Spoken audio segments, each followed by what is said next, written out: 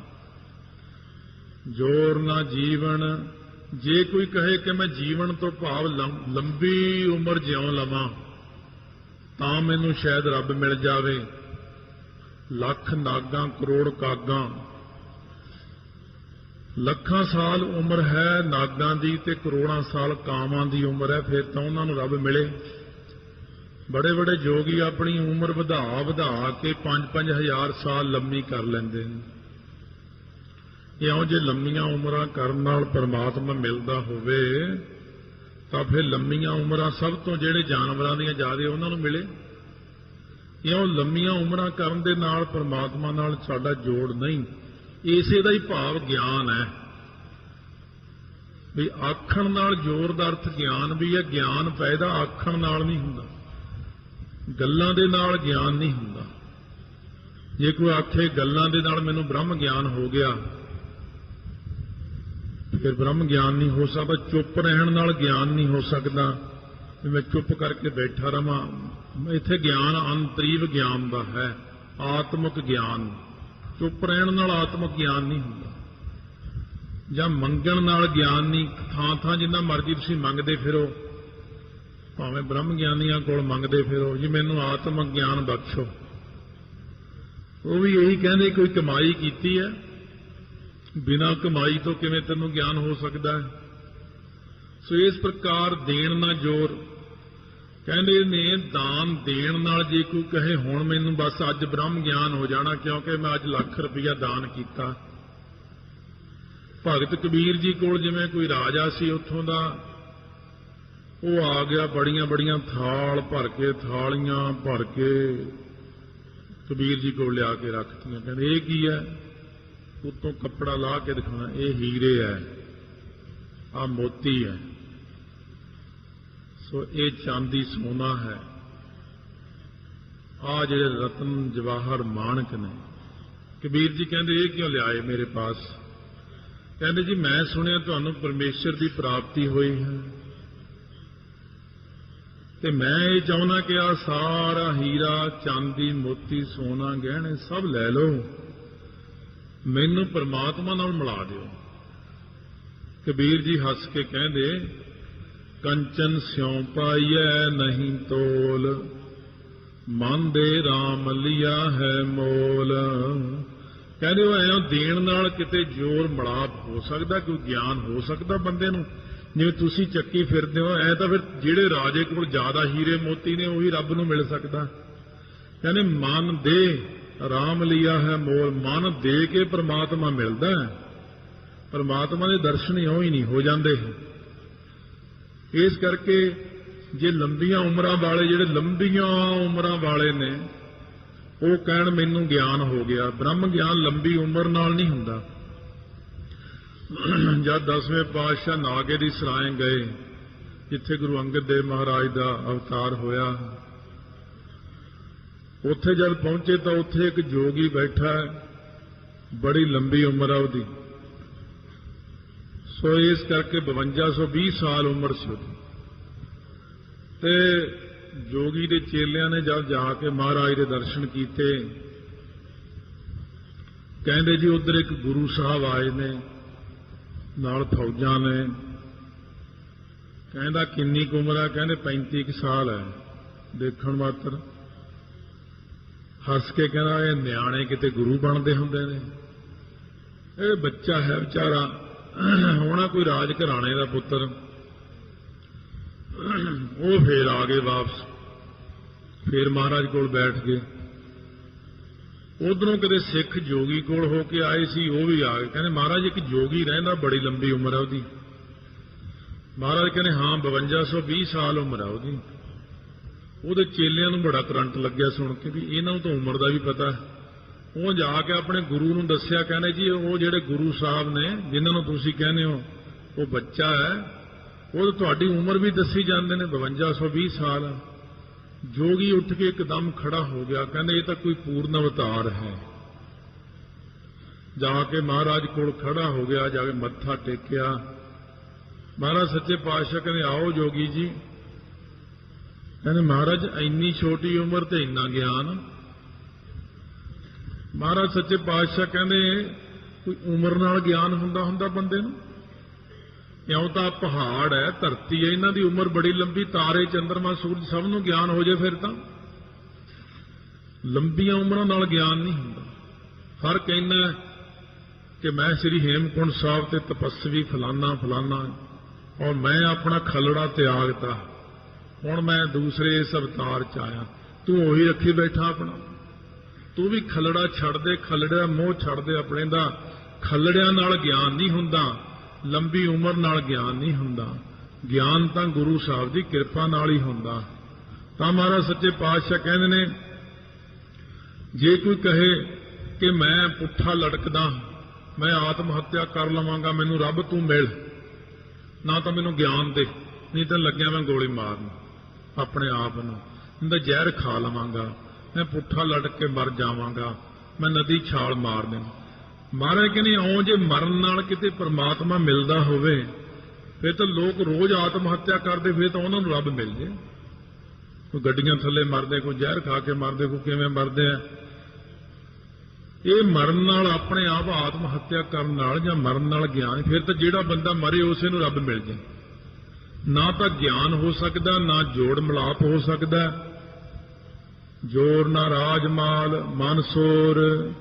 ਜੇ ਕੋਈ ਕਹੇ ਵੀ ਮੈਂ ਪਰਮਾਤਮਾ ਨਾਲ ਮਿਲਾਪ ਕਰ ਲਵਾਂਗਾ ਜਾਂ ਬ੍ਰਹਮ ਗਿਆਨ ਲੈ ਲਵਾਂਗਾ ਰਾਜ ਦੇ ਬਲ ਦਾ ਸਦਕਾ, ਭਗਤ ਨਾਮਦੇਵ ਜੀ ਨੂੰ ਕਿਹਾ ਹੀ ਸੀ ਰਾਜੇ ਨੇ ਕਿ ਗਊ ਜਿਉਂਦੀ ਕਰਦੇ ਨਹੀਂ ਤੇਰੀ ਗਰਦਨ ਵੱਢ ਦਿਆਂਗੇ।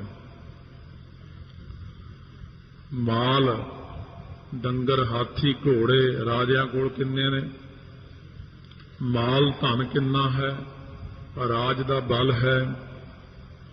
ਮੈਨੂੰ ਰੱਬ ਨੂੰ ਮਿਲਾ, ਮੈਨੂੰ ਕਿੱਥੇ ਦੇਖਾਂ ਤੇਰਾ ਰੱਬ ਕਿੱਥੇ ਹੈ। ਰਾਜਾ ਸਿੱਧਾ ਹੀ ਕਹੀ ਜਾਂਦਾ ਨਾਮਦੇਵ ਨੂੰ, ਲਿਆ ਦੇਖਾਂ ਤੇਰਾ ਹਰੀ ਕਿੱਥੇ ਆ। ਉਹ ਰਾਮ ਜੀ ਨੂੰ ਤੂੰ ਕਹਿਣਾ ਉਹ ਕਿੱਥੇ ਵਾਲ ਦੇਖਾਂ, ਲਿਆ ਦੇਖਾਂ ਤੇਰਾ ਰੱਬ ਕਿੱਥੇ, ਮੇਰੀ ਗਊ ਜਿਉਂਦੀ ਕਰ ਨਹੀਂ ਤੂੰ। ਮਹਾਰਾਜ ਕਹਿੰਦੇ ਆਉਂ ਕਿਤੇ ਜ਼ੋਰ ਨਾਲ, ਕਿਤੇ ਰਾਜ ਦੇ ਜ਼ੋਰ ਨਾਲ, ਕਿਤੇ ਪੈਸੇ ਦੇ ਜ਼ੋਰ ਨਾਲ, ਡੰਗਰਾਂ ਹਾਥੀਆਂ ਦੇ ਜ਼ੋਰ ਨਾਲ ਕਿਤੇ ਰੱਬ ਦਾ ਗਿਆਨ ਹੁੰਦਾ ਜਾਂ ਮਿਲਾਪ ਹੋ ਸਕਦਾ। ਜਿਹੜੇ ਬੰਦੇ ਕੋਲ ਰਾਜ ਹੈ, ਜਿਹੜੇ ਬੰਦੇ ਕੋਲ ਮਾਲ ਹੈ, ਉਹਦੇ ਕੋਲ ਤਾਂ ਸਿਰਫ ਹੈ ਮਨ ਸੋਰ। ਉਹਦੇ ਕੋਲ ਮਨ ਦੇ ਸੰਕਲਪਾਂ ਦਾ ਸ਼ੋਰ ਹੈ ਬਸ, ਸੰਕਲਪ ਅਤੇ ਵਿਕਲਪ। ਰਾਜਿਆਂ ਨੂੰ ਨੀਂਦ ਨਹੀਂ ਆਉਂਦੀ ਰਾਤ ਨੂੰ, ਟੀਕੇ ਲਾ ਲਾ ਤਾਂ ਰਾਜੇ ਸੌਂਦੇ। ਪੁਰਾਣੇ ਜ਼ਮਾਨਿਆਂ 'ਚ ਇੰਨੀਆਂ ਬੂਟੀਆਂ ਹੁੰਦੀਆਂ ਸੀ, ਸੰਘਾ ਦੇਣੀ, ਰਾਜੇ ਨੇ ਸੌਂ ਜਾਣਾ। ਆਪਣੀ ਨੀਂਦ ਨਹੀਂ ਸੌਂ ਸਕਦਾ ਰਾਜਾ, ਉਹਦਾ ਤਾਂ ਮਨ ਦਾ ਹੀ ਰੌਲਾ ਹੈ। ਜੇ ਕੋਈ ਕਹੇ ਕਿ ਮੈਂ ਰਾਜ ਦੇ ਬਲ ਕਰਕੇ, ਮਾਲ ਧਨ ਦੇ ਬਲ ਕਰਕੇ ਪਰਮੇਸ਼ਰ ਦਾ ਗਿਆਨ ਪ੍ਰਾਪਤ ਕਰ ਲਵਾਂਗਾ ਜਾਂ ਮਿਲਾਪ ਕਰ ਲਵਾਂਗਾ, ਇਹ ਵੀ ਨਹੀਂ ਹੋ ਸਕਦਾ ਹੈ। ਜੋਰ ਨਾ ਸੁਰਤੀ ਗਿਆਨ ਵਿਚਾਰ। ਜੋਰ ਤੋਂ ਭਾਵ ਮਿਲਾਪ ਜਾਂ ਗਿਆਨ, ਬ੍ਰਹਮ ਗਿਆਨ। ਜੇ ਕੋਈ ਕਹੇ ਮੈਂ ਵੇਦਾਂ ਦੀ 1 ਲੱਖ ਸੁਰਤੀ ਕੰਠ ਕਰ ਲਵਾਂ, ਫੇਰ ਕੀ ਹੋ ਜੂ? ਕੁਝ ਵੀ ਨਹੀਂ ਹੋਣਾ। ਜੇ ਕੋਈ ਕਹੇ ਮੈਂ ਉਹੀ ਸੁਰਤੀ ਆਪਣੀ ਉੱਪਰ ਚੜਾ ਲੈਂਦਾ ਬਿਨਾਂ ਨਾਮ ਤੋਂ, ਜਿਵੇਂ ਜੋਗੀ ਚੜਾਉਂਦੇ 10ਵੇਂ ਦੁਆਰ ਨੂੰ ਸਵਾਸ, ਫੇਰ ਕੀ ਹੋ ਜਾਵੇਗਾ ਮਹਾਰਾਜ? ਕੋਈ ਕੁਝ ਵੀ ਨਹੀਂ ਹੋਣਾ। ਜੇ ਕੋਈ ਕਹੇ ਕਿ ਮੈਂ ਬਹੁਤ ਮੈਨੂੰ ਗਿਆਨ ਹੈ, ਜਨਰਲ ਨੌਲੇਜ ਬੜੀ ਹੈ ਮੈਨੂੰ, ਫੇਰ ਕੀ ਹੋ ਜਾਣਾ? ਇਹ ਗਿਆਨ ਤੇ ਝੂਠਾ ਗਿਆਨ ਹੈ ਤੇਰੇ ਪਾਸ। ਇਉਂ ਤਾਂ ਦੁਨੀਆ 'ਚ ਬੜੇ ਲੋਕਾਂ ਨੂੰ ਬੜਾ ਗਿਆਨ ਹੈ, ਪਰ ਬ੍ਰਹਮ ਗਿਆਨ ਤਾਂ ਨਹੀਂ ਹੈ, ਆਤਮਿਕ ਗਿਆਨ ਤਾਂ ਨਹੀਂ ਹੋ ਸਕਦਾ। ਬਾਹਰੀ ਗਿਆਨ ਜਿੰਨਾ ਮਰਜ਼ੀ ਇਕੱਠਾ ਕਰ ਲਓ, ਲਾਇਬ੍ਰੇਰੀ ਦੀਆਂ ਪੂਰੀਆਂ ਕਿਤਾਬਾਂ ਪੜ੍ਹ ਦੋ, ਦੁਨੀਆ ਭਰ ਦੀਆਂ ਕਿਤਾਬਾਂ ਪੜ੍ਹ ਦੋ, ਪੜ੍ਹ ਪੜ੍ਹ ਗੱਡੀ ਲੱਦੀ ਹੈ, ਪੜ੍ਹ ਪੜ੍ਹ ਭਰੀਆ ਸਾਥ, ਪੜ੍ਹ ਪੜ੍ਹ ਬੇੜੀ ਪਾਈ ਹੈ, ਪੜ੍ਹ ਪੜ੍ਹ ਗੱਡੀਆ ਖਾਤ, ਪੜ੍ਹੀਆ ਜੇਤੇ ਬਰਸ ਬਰਸ, ਪੜ੍ਹੀਆ ਜੇਤੇ ਮਾਸ, ਪੜ੍ਹੀਆ ਜੇਤੀ ਆਰਜਾ, ਪੜ੍ਹੀਆ ਜੇਤੇ ਸਾਸ, ਨਾਨਕ ਲੇਖੈ ਇੱਕ ਗੱਲ, ਹੋਰ ਹਉਮੈ ਚੱਖਣਾ ਚਾਖ। ਲਿਖ ਲਿਖ ਪੜ੍ਹਿਆ ਤੇਤਾ ਕੜਿਆ, ਬਹੁ ਤੀਰਥ ਪਵਿਆ ਤੇਤੋਂ ਲਵਿਆ, ਬਹੁ ਭੇਖ ਕੀਆ ਦੇਹੀ ਦੁੱਖ ਦੀਆ, ਸੋ ਵੇਜੀਆ ਆਪਣਾ ਕੀ ਆਨ ਨਾ ਖਾਇਆ, ਸਾਧ ਗਵਾਇਆ, ਬਹੁਤ ਦੁੱਖ ਪਾਇਆ ਦੂਜਾ ਪਾਇਆ। ਮਹਾਰਾਜ ਕਹਿੰਦੇ ਇਹਦਾ ਫਾਇਦਾ ਕੀ ਹੈ, ਇਹੋ ਜਿਹੇ ਨਕਲੀ ਗਿਆਨ ਨੂੰ ਕਰਨਾ ਕੀ ਹੈ? ਵਿਚਾਰ। ਜੇ ਕੋਈ ਕਹੇ ਮੈਂ ਬੜੀ ਡੂੰਘੀ ਵਿਚਾਰ ਕਰਦਾ ਹਾਂ, ਵਿਚਾਰ ਕਰਨ ਵਾਲੇ ਤਾਂ ਇੰਨੀ ਡੂੰਘੀ ਵਿਚਾਰ ਵਾਲੇ ਬੈਠੇ ਨੇ, ਐਸੇ ਐਸੇ ਵਿਦਾਂਤ ਦੇ ਮਾਹਰ ਬੈਠੇ ਨੇ, ਤੁਹਾਨੂੰ ਰੱਬ ਕੋਲ ਖੜਾ ਦਿਖਾ ਦੇਣੇ ਉਹ ਗੱਲਾਂ ਦੇ ਨਾਲ। ਪਰ ਇਉਂ ਰੱਬ ਮਿਲਦਾ ਕਿਤੇ? ਇਉਂ ਤਾਂ ਆਪਾਂ ਰੋਜ਼ ਹੀ ਕਥਾ 'ਚ ਰੱਬ ਨੂੰ ਇੱਕ ਵਾਰ ਹਾਜ਼ਰ ਕਰ ਲੈਂਦੇ ਹਾਂ, ਆਪਣੇ ਅੰਦਰ ਹੈ ਬਈ, ਆਪਣੇ ਬਾਹਰ ਹੈ ਬਈ। ਮਹਾਰਾਜ ਕਹਿੰਦੇ ਇਉਂ ਵਿਚਾਰਾਂ ਦੇ ਨਾਲ, ਗਿਆਨ ਦੀਆਂ ਗੱਲਾਂ, ਧਿਆਨ ਦੇ ਧੋਖੇ, ਕਰਮਾਂ ਦੇ ਕੜਛਿਆਂ ਨਾਲ ਜੇ ਰੱਬ ਮਿਲਣ ਲੱਗ ਜੇ, ਫਿਰ ਤਾਂ ਹਰੇਕ ਹੀ ਵਿਦਵਾਨ ਰੱਬ ਨੂੰ ਮਿਲ ਲਵੇ। ਫਿਰ ਤਾਂ ਸੁਰਤੀਆਂ ਪੜ੍ਹ ਕੇ ਰੱਬ ਨੂੰ ਮਿਲ ਲੈ, ਸੁਰਤੀਆਂ ਜੋੜ ਕੇ ਮਿਲ ਲੈ।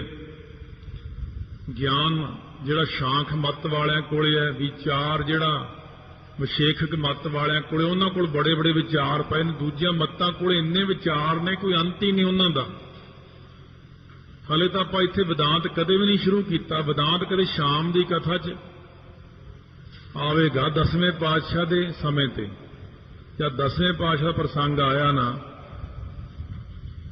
ਜੇ ਸੰਗਤ ਨੂੰ ਭਾਇਆ ਤਾਂ ਕਈ ਵਾਰੀ ਸੰਗਤ ਇਹ ਵੀ ਕਹਿਣ ਲੱਗ ਜਾਂਦੀ ਉਹ ਵਿਦਾਂਤ ਵਿੱਚ, ਜੀ ਸਾਨੂੰ ਤਾਂ ਪਤਾ ਹੀ ਲੱਗਦਾ, ਸਾਨੂੰ ਤਾਂ ਸਾਖੀਆਂ ਹੀ ਠੀਕ ਨੇ। ਤੁਸੀਂ ਕਿਹੜਾ ਪਿੰਡ ਦੇ ਬੰਦੇ ਹੋ, ਤੁਹਾਨੂੰ ਸਾਖੀਆਂ ਸੁਣਾਉਣੀਆਂ? ਪੜ੍ਹੇ ਲਿਖੇ ਹੋ। ਜਦੋਂ ਸ਼ਾਮ ਦੀ ਉਹ ਕਥਾ ਕਰਾਂਗੇ, ਉਹ 1 ਮਹੀਨਾ ਚੱਲੇਗੀ ਲਗਾਤਾਰ, ਉਦੋਂ ਵਿਦਾਂਤ ਆਵੇਗਾ। ਬਹੁਤ ਡੂੰਘਾ ਗਿਆਨ ਜਿਹਨੂੰ ਕਹਿੰਦੇ ਨੇ ਵਿਦਾਂਤ। ਪਹਿਲਾਂ ਗੁਰਦੁਆਰਾ ਮੋਤੀ ਬਾਗ ਵਿਖੇ ਉਹਦੀ ਕਥਾ ਕੀਤੀ, 18 ਕੈਸਟਾਂ ਬਣੀਆਂ ਸੀ 60-60 ਮਿੰਟ ਦੀਆਂ, ਹੁਣ ਵੀ ਹੈਗੀਆਂ ਨੇ। ਪਰ ਮੈਂ ਚਾਹੁੰਦਾ ਕਿ ਦੁਬਾਰਾ ਫੇਰ ਰਿਕਾਰਡਿੰਗ ਕੀਤੀ ਜਾਵੇ, ਕਿਉਂਕਿ ਪਹਿਲਾਂ ਜਿਹੜਾ ਗਿਆਨ ਸੀ ਉਹਦੇ ਨਾਲੋਂ ਹੁਣ ਬਹੁਤ ਵਾਧਾ ਹੋ ਜਾਂਦਾ ਬਾਅਦ 'ਚ ਹੌਲੀ ਹੌਲੀ। ਇਸ ਕਰਕੇ ਪਰ ਸਤਿਗੁਰੂ ਮਹਾਰਾਜ ਕਹਿੰਦੇ ਇਹ ਸੁਰਤੀ ਜੋੜਨ ਨਾਲ, ਇਹ ਗਿਆਨ ਦੀਆਂ ਗੱਲਾਂ ਨਾਲ, ਇਹ ਵਿਚਾਰਾਂ ਦੇ ਨਾਲ ਨਾ ਤਾਂ ਆਪਣੇ ਅੰਦਰ ਆਤਮਿਕ ਗਿਆਨ ਪੈਦਾ ਹੋ ਸਕਦਾ, ਨਾ ਆਪਣਾ ਪਰਮੇਸ਼ਰ ਨਾਲ ਮਿਲਾਪ ਹੋ ਸਕਦਾ। ਜੋਰ ਨਾ ਜੁਗਤੀ ਛੋਟਾ ਸੰਸਾਰ। ਜੇ ਸੰਸਾਰ ਨੂੰ ਸਾਰੇ ਨੂੰ ਛੱਡ ਕੇ ਜੰਗਲਾਂ 'ਚ ਬੈਠ ਜਾਓ ਤੇ ਆਪਣੀਆਂ ਜੁਗਤੀਆਂ ਉਗਤੀਆਂ ਦਲੀਲਾਂ ਦਿਓ ਤੇ ਬੜੀਆਂ ਬੜੀਆਂ ਜੁਗਤੀਆਂ ਕਰੋ ਕਿ ਮੈਂ ਰੱਬ ਨੂੰ ਇਸ ਜੁਗਤੀ ਨਾਲ ਮਿਲ ਲਵਾਂਗਾ, ਮੈਂ ਇਸ ਜੁਗਤੀ ਨਾਲ ਮਿਲ ਲਵਾਂਗਾ। ਮਹਾਰਾਜ ਕਹਿੰਦੇ ਪ੍ਰਮਾਤਮਾ ਨੂੰ ਕਿਸੇ ਜੁਗਤੀ ਦੁਆਰਾ ਨਹੀਂ ਮਿਲਿਆ ਜਾ ਸਕਦਾ। ਜਿਹੜੀਆਂ ਜੁਗਤੀਆਂ ਬੰਦਾ ਕਰਦਾ ਸੰਸਾਰ ਨੂੰ ਛੱਡ ਛੱਡ ਕੇ, ਘਰੋਂ ਦੌੜ ਦੌੜ ਕੇ, ਕੋਈ ਮਿਲਾਪ ਨਹੀਂ, ਕੋਈ ਗਿਆਨ ਨਹੀਂ। ਜਿਸ ਹੱਥ ਜੋਰ ਕਰ ਵੇਖੈ ਸੋਏ। ਸੋ ਇਸ ਕਰਕੇ ਇਹ ਤਾਂ ਜਿਸ ਅਕਾਲ ਪੁਰਖ ਦੇ ਹੱਥ ਵਿੱਚ ਹੈ ਨਾ ਜੋਰ, ਉਹੀ ਕਰ ਸਕਦਾ ਸਾਰਾ ਕੁਝ। ਅਥਵਾ ਅੰਤਰੀਵ ਭਾਵ ਇਉਂ ਹੈ, ਜਿਸ ਹੱਥ ਜੋਰ ਕਰ ਵੇਖੈ ਸੋਏ। ਕਹਿ ਰਵਿਦਾਸ ਹਾਥ ਪੈ ਨੇਰਾ ਸਹਿਜੇ ਹੋਏ ਸੋਈ। ਇੱਥੇ ਹੱਥ ਦਾ ਭਾਵ ਅੰਤਸ਼ਕਰਨ ਹੈ, ਜਿਹਦੇ ਹੱਥ ਦੇ ਵਿੱਚ ਭਾਵ, ਜਿਹਦੇ ਅੰਤਸ਼ਕਰਨ ਦੇ ਵਿੱਚ, ਅੰਤਸ਼ਕਰਨ ਰੂਪੀ ਹੱਥ ਦੇ ਵਿੱਚ ਕਰ ਕਰਕੇ ਜਿਹਨੇ ਦੇਖਿਆ ਹੈ ਨਾ, ਭਗਤੀ ਕੀਤੀ ਹੈ, ਵੇਖੈ ਸੋਏ। ਜਿਹਨੇ ਆਪਣੇ ਅੰਤਸ਼ਕਰਨ ਦੇ ਵਿੱਚ ਭਗਤੀ ਕੀਤੀ ਹੈ, ਜਿਹਨੇ ਸ਼ੁਭ ਗੁਣਾਂ ਨੂੰ ਪੈਦਾ ਕੀਤਾ ਹੈ, ਉਹ ਇਸ ਮਿਲਾਪ ਨੂੰ ਕਰ ਸਕਦਾ, ਉਹਨੂੰ ਗਿਆਨ ਹੋ ਸਕਦਾ, ਉਹ ਪ੍ਰਮਾਤਮਾ ਦੇ ਦਰਸ਼ਨ ਕਰ ਸਕਦਾ। ਜਿਹੜਾ ਅੰਤਸ਼ਕਰਨ ਰੂਪੀ ਹੱਥ ਦੇ ਵਿੱਚ ਕਰਕੇ ਵੇਖਦਾ ਹੈ, ਸ਼ਰਵਣ, ਫਿਰ ਨਿਧਿਆਸਣ, ਕਮਾਈ ਕਰਦਾ, ਮੰਨਣ ਕਰਦਾ, ਉਹ ਅਕਾਲ ਪੁਰਖ ਦੇ ਦਰਸ਼ਨ ਕਰ ਸਕਦਾ। ਨਾਨਕ ਉੱਤਮ ਨੀਚ ਨਾ ਕੋਏ। ਮਹਾਰਾਜ ਕਹਿੰਦੇ ਆਪਣੇ ਆਪ ਨਾ ਤਾਂ ਕੋਈ ਬੰਦਾ ਉੱਤਮ ਬਣ ਸਕਦਾ, ਨਾ ਨੀਚ ਬਣ ਸਕਦਾ। ਹੈ ਸਾਰਾ ਕੁਝ ਅਕਾਲ ਪੁਰਖ ਦੇ ਹੁਕਮ ਦੇ ਵਿੱਚ ਹੀ ਸਭ ਵਾਹਿਗੁਰੂ ਨੇ ਬਣਾਏ ਨੇ। ਨਾ ਤਾਂ ਉੱਤਮ ਬੰਦੇ ਵੱਲ ਦੇਖ ਕੇ ਖਿਜੋ, ਵੀ ਇਹ ਇੰਨਾ ਉੱਤਮ ਕਿਉਂ ਬਣ ਗਿਆ, ਇੰਨਾ ਵੱਡਾ ਕਿਉਂ ਬਣ ਗਿਆ। ਉਹ ਕਹਿੰਦਾ ਭਾਈ ਮੈਂ ਕਿਹੜਾ ਆਪ ਬਣਿਆ, ਮੈਨੂੰ ਵਾਹਿਗੁਰੂ ਨੇ ਬਣਾਇਆ। ਨਾ ਨੀਚ ਬੰਦੇ ਵੱਲ ਦੇਖ ਕੇ ਕਦੇ ਹੱਸੋ, ਗਰੀਬ ਵੱਲ ਦੇਖ ਕੇ ਕਿਵੇਂ ਪਾਟੇ ਕੱਪੜੇ ਪਾਏ ਨੇ, ਕਿਵੇਂ ਛਿਲਕੇ ਚੱਕ ਚੱਕ ਖਾਈ ਜਾਂਦਾ, ਰੂੜੀਆਂ ਤੋਂ ਵਿਚਾਰੇ ਕਾਗਜ਼ ਚੁੱਕ ਚੁੱਕ ਖਾਂਦੇ ਨੇ, ਉਹਨਾਂ ਵੱਲ ਦੇਖ ਕੇ ਹੱਸਣਾ ਮੈਨੂੰ। ਉਹ ਕਹਿੰਦਾ ਭਾਈ ਮੈਂ ਕਿਹੜਾ ਨੀਚ ਆਪ ਬਣਿਆ, ਇਹ ਤਾਂ ਉਹਦੇ ਹੁਕਮ 'ਚ ਬਣ ਗਿਆ। ਇਹ ਦੋਨੋਂ ਨੀਚ ਤੇ ਉੱਤਮ ਉਹਦੇ ਹੁਕਮ ਵਿੱਚ ਹੀ ਆਪਾਂ। ਇਸ ਕਰਕੇ ਕਿਸੇ ਨਾਲ ਈਰਖਾ ਨਹੀਂ ਕਰਨੀ, ਵੱਡਾ ਜਾਣ ਕੇ ਛੋਟਾ ਜਾਣ ਕੇ ਮਖੌਲ ਨਹੀਂ ਕਰਨਾ। ਇਹ ਤਾਂ ਸਭ ਉਹਦਾ ਭਾਣਾ ਹੈ ਸੱਚੇ ਪਾਤਸ਼ਾਹ ਦਾ। ਪਤਾ ਨਹੀਂ ਕਿਹੜੇ ਵੇਲੇ ਨਦਰ ਪੱਠੀ ਜੇ ਕਰੇ, ਸੁਲਤਾਨਾ ਕਾਹੋ ਕਰਾਏਂਦਾ, ਦਰ ਮੰਗਣ ਭਿਖ ਨਾ ਪਾਏਂਦਾ। ਫਿਰ ਪਤਾ ਨਹੀਂ ਕਿਹੜੇ ਵੇਲੇ ਕਿੱਧਰ ਨੂੰ ਕਹਾਣੀ ਚਲੀ ਜਾਣੀ ਹੈ। ਇਸ ਕਰਕੇ ਮਖੌਲ ਨਹੀਂ ਕਰਨਾ ਕਿਸੇ ਨੂੰ। ਇਹ ਗੱਲ ਇੱਕ ਇਹ ਧਿਆਨ 'ਚ ਰੱਖਣੀ, ਗੱਲ ਖਾਸ ਗੱਲਾਂ ਹੁੰਦੀਆਂ ਕਈ, ਬਾਕੀ ਤੇ ਤੁਹਾਡੇ ਵਾਹਿਗੁਰੂ ਦੀ ਕਿਰਪਾ, ਬੁੱਧੀਆਂ ਬਹੁਤ ਨੇ, ਦਿਮਾਗ ਬੜੇ ਨੇ। ਮੈਂ ਤਾਂ ਆਪਣੀ ਮੋਟੀ ਜੀ ਬੁੱਧੀ ਅਨੁਸਾਰ ਤੁਹਾਨੂੰ ਰਾਏ ਦਿੰਦਾ, ਨਿੰਦਾ ਨਹੀਂ ਕਰਨੀ ਕਿਸੇ ਦੀ। ਇਹ ਗੱਲ ਕਈ ਵਾਰੀ ਪ੍ਰੈਕਟੀਕਲ ਤੌਰ ਤੇ ਤਜਰਬਿਆਂ 'ਚ ਸਾਹਮਣੇ ਆਉਂਦੀ ਹੈ। ਜਿਵੇਂ ਆਪਾਂ ਕਈ ਵਾਰੀ ਨਾ ਦੇਵੀ ਦੇਵਤਿਆਂ ਦੀ ਵੀ ਨਿੰਦਿਆ ਕਰ ਦਿੰਦੇ ਹਾਂ। ਕਈ ਵਾਰ ਆਪਾਂ ਕਈ ਚੀਜ਼ਾਂ ਨੂੰ ਗਾਲਾਂ ਵੀ ਕੱਢ ਦਿੰਦੇ ਹਾਂ, ਮਾੜੀਆਂ ਗੱਲਾਂ ਵੀ ਕਹਿ ਦਿੰਦੇ ਹਾਂ, ਉਹ ਫਲਾਨਾ ਤਾਂ ਇਹ ਆ, ਫਲਾਨਾ ਇਹ ਆ। ਇਸ ਗੱਲ ਵਿੱਚ ਵੀ ਨਹੀਂ ਨਿੰਦਾ ਕਰਨੀ।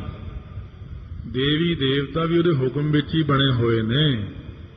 ਚੰਦਰਮਾ, ਤਾਰੇ, ਸੂਰਜ, ਗ੍ਰਹਿ ਵੀ ਉਹਦੇ ਹੁਕਮ ਵਿੱਚ ਹੀ ਬਣੇ। ਸੰਤ ਮਹਾਤਮਾ ਕੋਈ ਵੀ ਹੋਵੇ, ਕਈ ਲੋਕ ਸੰਤਾਂ ਦੀ ਨਿੰਦਾ ਕਰਦਾ, ਕੋਈ ਦੇਵਤਿਆਂ ਦੀ ਕਰਦਾ, ਕੋਈ ਕਿਸੇ, ਇੱਕ ਦੂਜੇ ਨੂੰ ਵਿਰੋਧ ਹੋ ਕੇ ਨਿੰਦਾ ਹੋਈ ਜਾਂਦੀ ਆ। ਉਹਦੇ ਵਿੱਚ ਆਪਣਾ ਬਹੁਤ ਨੁਕਸਾਨ ਹੁੰਦਾ, ਖਾਸ ਕਰ ਜਿਨ੍ਹਾਂ ਨੇ ਭਗਤੀ ਕਰਨੀ ਹੋਵੇ ਉਹ। ਨਾਲੇ ਗੁਰਸਿੱਖ ਦੇ ਮੂੰਹ ਵਿੱਚ ਤਾਂ ਵਾਹਿਗੁਰੂ ਵਾਹਿਗੁਰੂ ਹੀ ਠੀਕ ਲੱਗਦਾ। ਗੁਰਸਿੱਖ ਦੇ ਮੂੰਹ ਵਿੱਚ ਤਾਂ ਕਿਸੇ ਦੀ ਵੀ ਨਿੰਦਾ ਚੰਗੀ ਲੱਗਦੀ ਹੀ ਨਹੀਂ। ਤਾਂ ਮਹਾਰਾਜ ਕਹਿੰਦੇ ਜਿੰਨਾ ਚਿਰ ਤੂੰ ਨਿੰਦਾ ਕਰਨੀ ਆ, ਉਹਨੂੰ ਮਾੜਾ ਕਹਿਣਾ, ਫਲਾਣੇ ਨੂੰ ਕਿਸੇ ਨੂੰ ਵੀ ਮਾੜਾ ਕਹਿਣਾ ਤੁਸੀਂ, ਉਹਨਾਂ ਚਿਰ ਵਾਹਿਗੁਰੂ ਵਾਹਿਗੁਰੂ ਕਰਿਆ ਕਰੋ, ਮੂਲ ਮੰਤਰ ਪੜਿਆ ਕਰੋ। ਮਾੜਾ ਨਹੀਂ ਕਹਿਣਾ, ਮੰਦਾ ਕਿਸੇ ਨਾਲ ਆਖ ਝਗੜਾ ਪਾਵਣਾ। ਮਹਾਰਾਜ ਜੀ ਕਹਿੰਦੇ ਨਾ ਭਾਈ ਮਾੜਾ ਬੋਲ ਨਹੀਂ ਬੋਲਣਾ, ਬੋਲਤ ਬੋਲਤ ਬੜਾ ਵਿਕਾਰਾ। ਇਸ ਕਰਕੇ ਇਹ ਚੀਜ਼ ਨੂੰ ਹਮੇਸ਼ਾ ਧਿਆਨ 'ਚ ਰੱਖਣਾ। ਆਓ ਸਤਿਗੁਰੂ ਮਹਾਰਾਜ ਸੱਚੇ ਪਾਤਸ਼ਾਹ ਕੀ ਕਹਿੰਦੇ ਨੇ ਅੱਗੇ 34ਵੀਂ ਪੌੜੀ ਵਿੱਚ ਬਖਸ਼ਿਸ਼ ਕਰਦੇ ਆ। ਇਹ 35ਵੀਂ ਪੌੜੀ ਵਿੱਚ ਇਹਦਾ ਨਾਮ ਲਿਖਿਆ ਪੌੜੀ ਦਾ, ਧਰਮ ਖੰਡ ਕਾ ਇਹੋ ਧਰਮ। ਅੱਗੇ ਲਿਖਦੇ ਨੇ ਗਿਆਨ ਖੰਡ ਕਾ ਆਖੋ ਕਰਮ। ਅੱਗੇ ਉਹ 35ਵੀਂ ਪੌੜੀ ਇੱਥੋਂ ਸ਼ੁਰੂ ਹੁੰਦੀ, ਗਿਆਨ ਖੰਡ ਕਾ ਆਖੋ ਕਰਮ। ਧਰਮ ਖੰਡ ਕਾ ਇਹੋ ਧਰਮ। ਇਹ ਧਰਮ ਖੰਡ ਦਾ ਧਰਮ ਸੁਣ ਲਓ। ਇਹਨੂੰ ਸ਼ੁਰੂ ਕਰਦੇ ਨੇ ਇੱਥੋਂ ਕਿ ਰਾਤੀ ਰੁੱਤੀ ਥਿੱਤੀ ਵਾਰ ਤੋਂ। ਹੈ 34ਵੀਂ ਪੌੜੀ, ਨਾਮ ਇਹਦਾ 35ਵੀਂ ਪੌੜੀ 'ਚ ਲਿਖਿਆ ਹੈ। ਪਰ ਇਸ ਜਿਹੜੀ ਸਾਰੀ ਪੌੜੀ ਹੈ ਇਹ ਸ਼ੁਰੂ ਕਿੱਥੋਂ ਹੁੰਦੀ? ਤਿਸ ਵਿੱਚ ਧਰਤੀ